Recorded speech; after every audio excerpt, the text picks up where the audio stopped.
What's up, y'all? In this video, I have a simple message, which is I want you to take control of your own learning. I find that school often gets in the way of learning. So often the policies, procedures, and rules implemented in our education systems and in your classrooms block learning for many, many students. Another way to say this is when you thrive in school, it may be because you're doing a lot of things to counter the policies of the school itself. Or if you're in school, let it be known that's not your fault. I have really strong feelings that our education system as constructed today is broken. I have a lot of ideas on what I would do to fix it, but I don't really care about the fix for you at this moment.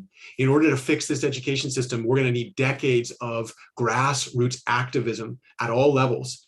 And that's going to be for us and for our future. And you're going to be long gone from college at that point. So one of the things that's really frustrating as somebody that's in this system and has really thought deeply about it is, I can advocate for policy change over the next 4 decades of my career, but that doesn't really positively affect your experience in college. And what I want to do for students that are in college right now is help you thrive independent of bad policies, rules that are not designed for learning, et cetera. And because of that, I've spent a lot of energy in my life coming up with mentoring and guiding and coaching to help students thrive in a system that is unjust.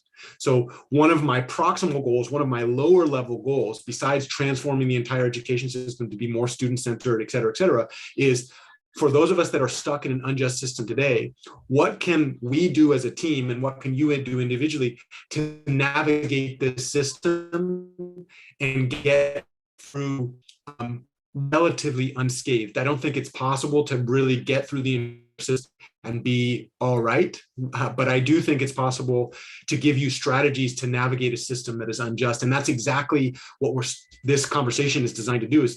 I think my internet's unstable. Here we go. This conversation is designed to start thinking about what you can do to recapture your humanity and to reimagine what it means to learn in a system not designed for learning. One of the first places we're going to start is to give you a deeper definition of what it means to learn.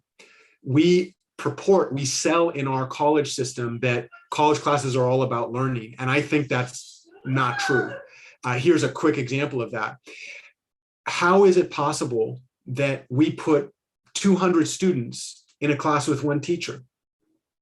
That policy is not designed for learning. That policy is designed for financial balancing in schools that are underfunded from the government. So just the design of the structure of a class with 200 students. I remember one class I had was 500 students at UC Santa Barbara, right?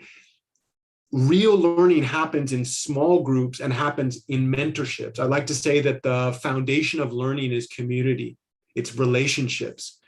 And when you're in a school that doesn't have that type of foundation, that is not supported by structural policies that allow one-on-one relationships to be formed, often the responsibility, the burden of that formation falls on your shoulder as a student. Another thing that is really ironic to me is that we claim that school is about learning, but we don't actually train our students. We don't give you any insights into what it means to learn, what learning is, and how it works in our brain.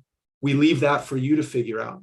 Now, I find that to be ridiculous because learning is an extremely complex phenomenon. I don't even think the most world-renowned cognitive scientists, neuroscientists, psychologists fully understand what it means to learn to this day. Like mapping out the human brain is one of the most complex undertakings that we've ever gone, and we're not even close to being done with that.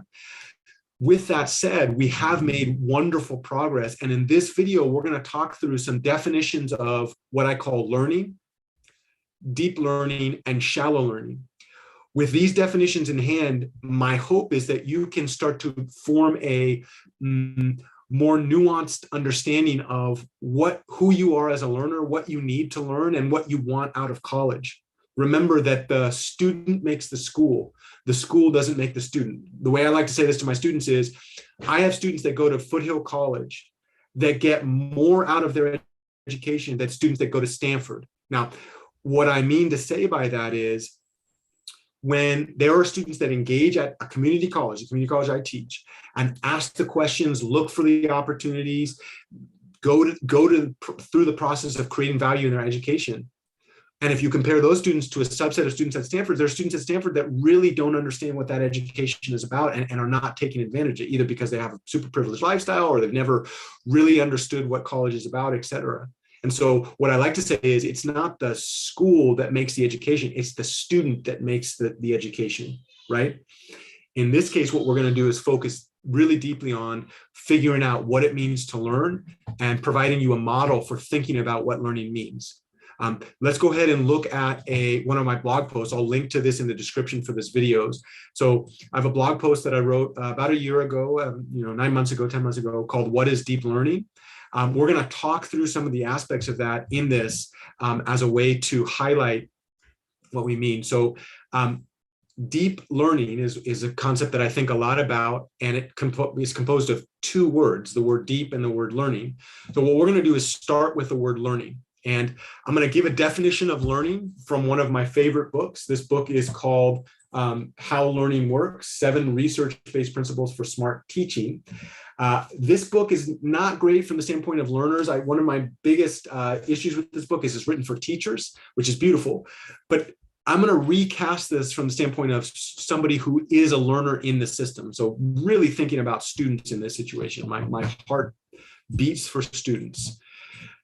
So we're going to define learning as a growth process that happens inside your body and leads to changes in your knowledge, beliefs, behaviors, or attitudes.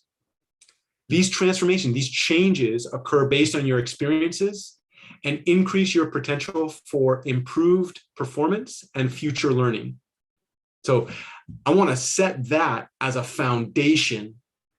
Whenever I hear the word learning, I'm going back to this definition, and I want to highlight a few different pieces of this. One, learning is a process. It's a growth process. Literally involves growing things in your brain, biological systems of growth. This involves change. So these two things are kind of connected. So learning is a growth process that involves change. It occurs over time. So these changes occur across time, and they really affect your ability to perform and learn. So growth process that involves change that happens over time and affects your ability to learn. All right, so with that, I want to go a little deeper. Specifically, I want to highlight aspects of each of those subparts of that definition that I think are really important to think about as you're developing yourself as a learner. So one, learning is a growth process. And this process takes place in your mind and in your body. Learning is situated in your physical body. It's amazing in that way.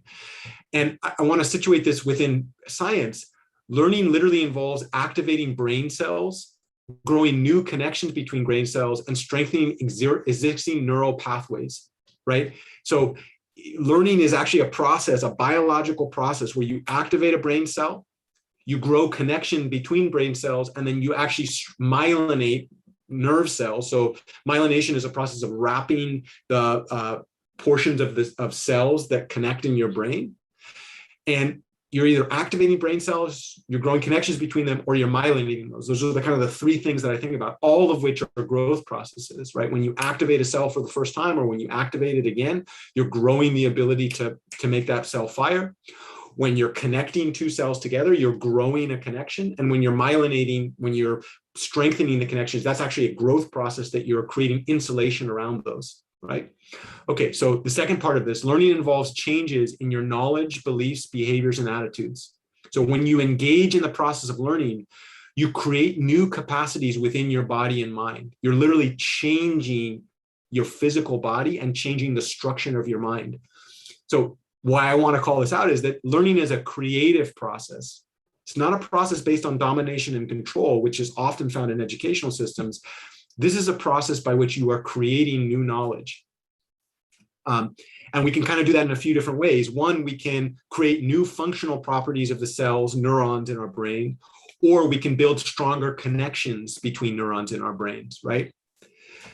So As you learn, a third thing that's really powerful about this definition is as you learn, your body and your brain physically change. So these changes, I like to think about it as structurally capturing in hardware, biological changes to encode learning in your body. And a great way to think about this, an analogy that I like to use is the analogy of athletics. So it's hard to visualize what's happening in your brain because, aside from cutting open your head and trying to look with a microscope, you can't really see it. But with athletes, you can actually see the process of learning happen to their body. And if we go back to the definition, one of the things that I really like about this is learning is a growth process that leads to changes in your knowledge, beliefs, behaviors, and attitudes. And I want to think about let's think about Steph Curry from the Warriors. So these changes occur based on your experience and increase your potential for improved performance and future learning. So we could argue that learning shows up in Steph Curry's three-point shot. It shows up in his physical muscles. Like his muscles, as they do hypertrophy. Hypertrophy is the opposite of atrophy. Atrophy is when something shrinks away. Hypertrophy is when you break down the muscle cells, rest, and then the body increases, builds up those muscle cells to be stronger than before. In an athlete like Steph Curry, when you see his muscles, that is a biological system to encode learning in his body. There's also a bunch of wiring in his brain, which we can't see, that shows how to fire the muscles, how to throw the ball, the amount of pressure, et cetera. But there's evidence of learning in his body. So I like to think about when we learn, our bodies are doing a lot of work to encode that learning biologically throughout our brains and our bodies. And that includes a vast networks of cells in our brain, and it also includes cells throughout our body and the coordination between those. So the next thing, learning is a process, not an isolated event. So in other words, there's a time component of learning. In order to really learn well, we have to kind of dedicate ourselves to a particular activity over long periods of time. In the background, I have a 3-year-old and a 5-year-old right outside that door, and it's Friday night. I'm working late, so sorry if you hear that. They want to play with Papi right now. Ahorita no, amor. Estoy trabajando ya. Dame unos minutos, ¿ok? Vete con mami, por favor. So that's a huge thing about developing expertise and developing skills, that when we learn, one of the best ways to do it is to engage in small actions repeatedly over long periods of time. And that's how we develop expertise. It's not something that is innate. It's not something we're born on. It's literally working hard in smart ways. So another thing that I want to talk a lot about is that learning happens based on your experiences and results only from what you do and think. So learning is not done to us. It's something that we do for ourselves. This is why I say that the word teach is ridiculous. Nobody can teach you anything. We can create environments in which you learn faster. We can guide the way that you act and guide the way that you think. But the only person that does learning for you is you, right? So I can only advance learning for you by influencing what you do to learn. So learning is an active process. It's not done to you. It's something that you do for yourself. And then the last thing that I want to talk about is to improve your capacity to learn. You can improve your capacity to learn, and you can also grow your learning abilities. This is a fascinating concept, that you actually have the ability to become a more advanced, more powerful learner. And there are specific strategies that we can use to do that. One of my hypotheses is that when we're engaging in figuring out who we are as learners and how to learn, it is really useful to explore different strategies that we can use along the way. And that's part of what this series is designed to do. It's designed to really develop your identity in nuanced ways about what learning is, how it works, and then what strategies you can use to accelerate your learning. I will say, be prepared as we go into this, that many of the ideas that we play with are going to run counter to the advice and structures that you find in your classes. And this is one of the most frustrating things about college, that so often the policies actually block learning. But I find that as you get educated, as you become more aware of these things, you can balance the real world constraints with your understanding of what learning means and do strategic deep learning. We'll talk way more about strategic deep learning in the future, but what we're doing right now is setting a foundation for what it means to learn. You know what I think I'm going to do? I think I'm going to put pause on this video, and then we're going to do another video follow up from this and define what deep learning is. This has been a really amazing start to the idea of developing yourself as a learner. And we've done one definition, which I think is a really important one. So we have defined learning as a growth process that leads to changes in your knowledge, beliefs, behaviors, and attitudes. Those occur based on your experiences, and they increase your potential. And we said that there were really 6 different features that were important. 1, it's a process that takes place in your mind and body. 2, involves changes. So there's something physically changing. 3, your body encodes those changes through the cells and muscles and just all the pieces of your body that kind of bring that in. Learning isn't an isolated event, but it occurs over time. Learning is something you do for yourself. No one can do learning for you. You got to be in control of it. And that's what we're doing here. We're giving you tools so that you can take more responsibility for the type of learning that you do. And then you can improve your capacity to learn. You can actually grow your abilities. The last thing I'm going to say in this video is every single word that I've said today is supported by a mountain of scientific research. So this is not just my opinion. You don't know this, but one of the things that I do for fun is I read literature on learning. So this is a bookshelf. This is what I call my learning bookshelf that includes just I think over 100 books on what it means to learn and the science of learning. And then one of the other things that I like to do is when I have a book that gives reference to scientific papers, I actually download those papers and then I read through them to think about it. You don't have to do all that work. My claim is not you should be reading all these things to get it. What I try to do is distill all of this learning that I'm doing about learning into small packets that you can use in your life. So one of the value added, one of the things that I really feel passionate about is you probably don't have, I've been working on this for about 15 years. You probably don't have 15 years to spend to figure out what learning means as you're trying to navigate college. But you might have, 20 minutes to watch this video.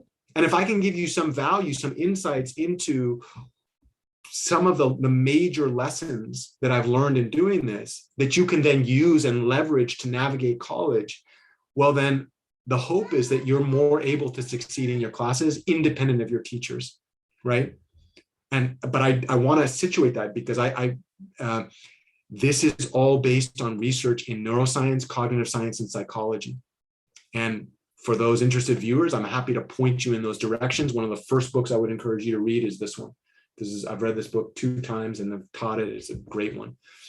All right, y'all, that's the end of the definition of learning. In future videos, we're going to talk about what deep learning is, and then we will actually compare that to shallow learning, right? And then think about what that means in your classes. Thank you so much for your attention, y'all. I hope you're getting something out of this. I'll see you in the next